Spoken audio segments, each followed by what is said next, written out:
പ്രിയപ്പെട്ടവരെ, റമദാൻ കരീം. എല്ലാവർക്കും ആശംസകളോടുകൂടി സന്തോഷ വർത്തമാനം ഇതാ പിറന്നിരിക്കുന്നു. കൃത്യം ഒരു 17 മിനിറ്റ് മുമ്പാണ് സൗദി അറേബ്യയിൽ നിന്ന് അറിയിപ്പ് വന്നത്, റമദാന്റെ ചന്ദ്രക്കല കണ്ടിരിക്കുന്നു എന്നുള്ള വിവരം. അത് ഔദ്യോഗിക കേന്ദ്രങ്ങളിൽ നിന്ന് സ്ഥിരീകരിക്കാൻ വേണ്ടിയാണ് ഇത്രയും മിനിറ്റുകൾ ഞങ്ങൾ ഉപയോഗിച്ചത്. ഏതായാലും സ്ഥിരീകരണം വന്നിരിക്കുകയാണ്. UAE പ്രമുഖരായിട്ടുള്ള ഓൺലൈൻ മാധ്യമങ്ങളും സൗദി അറേബ്യയിൽ നിന്നുള്ള മാധ്യമങ്ങളും ഒക്കെ ഇക്കാര്യം ശരിവെച്ചുകൊണ്ടുള്ള അറിയിപ്പുകൾ പുറത്തു കൊണ്ടുവന്നിട്ടുണ്ട്. അങ്ങനെ വിചാരിച്ചിരുന്നതിൽ നിന്നും വ്യത്യസ്തമായി നേരത്തെ ഉണ്ടായിരുന്ന പ്രവചനങ്ങളെല്ലാം വ്യാഴാഴ്ചയായിരിക്കും റമദാൻ ആരംഭം എന്നതായിരുന്നു. എന്നാൽ അങ്ങനെയല്ല. ഫെബ്രുവരി 18-ാം തീയതി ബുധനാഴ്ച, നാളെയാണ് റമദാൻ 1-ാം ദിവസം എന്ന രൂപത്തിൽ, ഷാബാൻ 29 കൊണ്ട് ഇന്നിത് അവസാനിച്ചിരിക്കുന്നു എന്ന രൂപത്തിലുള്ള അറിയിപ്പാണ് സൗദി അറേബ്യയിൽ നിന്ന് വന്നിരിക്കുന്നത്. ഗൾഫിലെ ഭരണാധികാരികളൊക്കെയും ഇങ്ങനെ നാളത്തെ റമദാന്റെ ഘട്ടത്തിലേക്ക് പ്രവേശിക്കുന്ന സാഹചര്യത്തിൽ എല്ലാവർക്കും ആശംസകൾ നേർന്നിരിക്കുകയാണ്. തൊഴിലിടങ്ങളിൽ അതിൻ്റെതായ വ്യത്യാസങ്ങൾ പ്രാബല്യത്തിൽ വരുന്നു. അപ്പം മറ്റന്നാൾ മുതൽ ഇങ്ങനെയൊക്കെ ആകുമെന്ന് വിചാരിച്ചിരുന്ന സ്ഥാനത്ത് വളരെ പെട്ടെന്ന് ഇന്നിപ്പോഴത റമദാൻ ബുധനാഴ്ച തന്നെ ആകുന്നു എന്ന രൂപത്തിൽ അറിയിപ്പ് വന്നപ്പോൾ ഒരു തിക്കും തിരക്കും ഈ വിഷയത്തിൽ ഉണ്ടാകുന്നു എന്നുള്ള കാര്യം കൂടി നമ്മൾ അറിഞ്ഞിരിക്കണം. തൊഴിൽ സ്ഥലങ്ങളിൽ 2 മണിക്കൂറിന്റെ കുറവ് ദുബായ് നേരത്തെ തന്നെ പ്രഖ്യാപിച്ചിരുന്ന റമദാൻ പകലുകളിൽ അങ്ങനെയായിരിക്കുമെന്ന രൂപത്തിൽ സ്കൂളുകളിലെ വ്യത്യാസം. ഷാർജയിലും ഫ്ലെക്സിബിൾ ആയിട്ടുള്ള സമയമൊക്കെ അനുവദിച്ചുകൊണ്ട് സ്കൂളുകൾക്ക് വേണ്ടി പരമാവധി 6 മണിക്കൂർ ഓടിച്ചാൽ മതി. അധ്യാപകരാണെങ്കിലും വിദ്യാർത്ഥികളാണെങ്കിലും മാനേജ്മെന്റ് സ്റ്റാഫ് അംഗങ്ങളാണെങ്കിലും എന്ന രൂപത്തിലൊക്കെ ഉണ്ട്.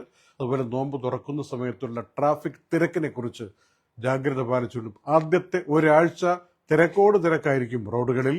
ആളുകൾ പാഞ്ഞ് ഏതെങ്കിലും ഒരു കേന്ദ്രത്തിൽ നോമ്പ് തുറക്കാൻ വേണ്ടി എത്തുന്ന ആ ഒരു സംവിധാനത്തെക്കുറിച്ച് ഓർമ്മിച്ചുകൊണ്ടുള്ള ഒരു വ്യഗ്രത ഉണ്ടാകുമ്പോൾ അപകടങ്ങളുടെ സാധ്യതയെക്കുറിച്ചും ഓർമ്മിച്ചിരിക്കണം.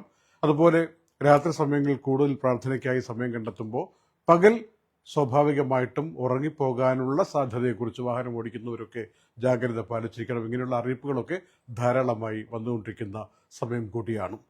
പിന്നെ ഇത്തവണ ചൂട് കുറവാണ് എന്നുള്ളതുകൊണ്ട്, അതായത് വിന്റർ മാർച്ച് 20 വരെ നിലനിൽക്കുമെന്നാണല്ലോ ഇന്നും അറിയിപ്പ് വന്നത്. ഫെബ്രുവരി 17-ാം തീയതി മാർച്ച് 20 വരെ നിലകൊള്ളും എന്നാണല്ലോ അറിയിപ്പ് വന്നത്. അപ്പോൾ ഇത്തവണത്തെ റമദാന്റെ ഒരു പ്രത്യേകതയായിട്ട് വളരെ സുഖകരമായിട്ടുള്ള ഒരു കാലാവസ്ഥ എന്നുള്ളത് എടുത്തു പറയേണ്ട കാര്യമാണ്.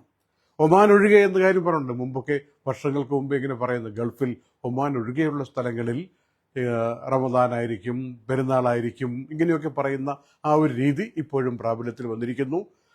നേരത്തെ തന്നെ ജപ്പാൻ മുതലുള്ള രാജ്യങ്ങൾ, ഓസ്ട്രേലിയ, ന്യൂസിലാൻഡ് തുടങ്ങിയ രാജ്യങ്ങളിലൊക്കെ റമദാൻ നാളെ ആകില്ല എന്ന രൂപത്തിലുള്ള അറിയിപ്പ് ഏതാനും മണിക്കൂറുകൾക്ക് മുമ്പേ വന്നതാണ്. അപ്പോഴും സൗദി അറേബ്യ, UAE അടക്കമുള്ള ഗൾഫ് രാജ്യങ്ങളിൽ വ്യാഴാഴ്ചയായിരിക്കാം എന്ന രൂപത്തിലുള്ള അറിയിപ്പുകൾ വന്നുകൊണ്ടിരിക്കുന്നതിനിടയിലാണ് UAE സമയം ഒരു 6:48 ഔദ്യോഗിക കേന്ദ്രങ്ങൾ, സൗദി അറേബ്യയിലെ താബൂക്ക് ഒബ്സർവേറ്ററിയിൽ നിന്നാണ് ഈ ഒരു അറിയിപ്പ് വന്നിരിക്കുന്നത്.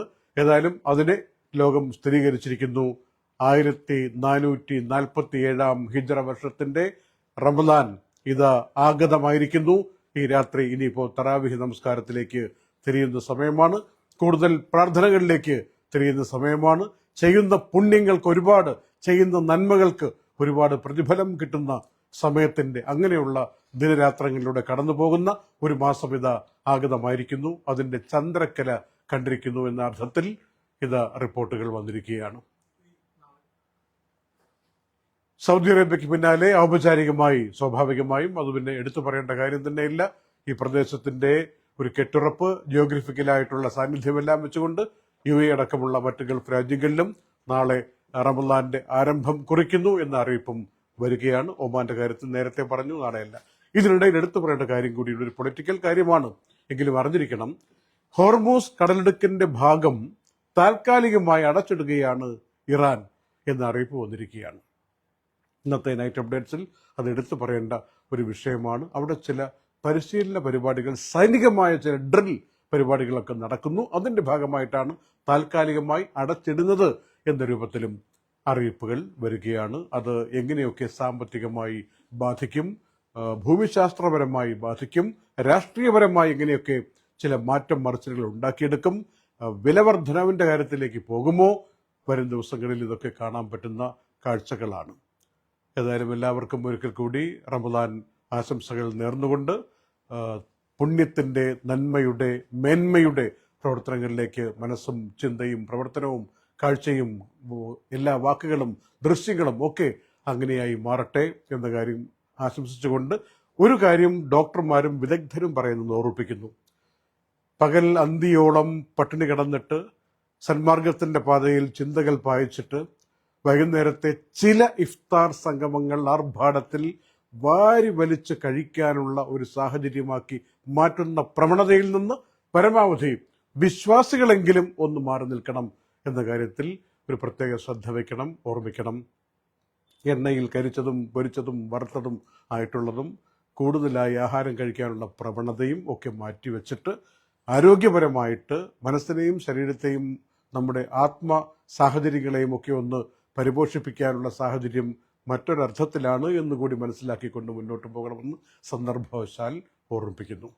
ഈ ഒരു ലൈവിന് ഇത്രയും അധികം ആളുകൾ, നൂറുകണക്കിന് ആളുകൾ ഞങ്ങൾക്ക് പിന്തുണ നൽകി ഇതിനെ ശ്രദ്ധിക്കാൻ വേണ്ടി മുന്നോട്ട് വന്നതിൽ നന്ദിയും ആശംസയും ഒക്കെ നേർന്നുകൊണ്ട് ഈ ഒരു പ്രത്യേക ലൈവ് അവസാനിപ്പിക്കുകയാണ്.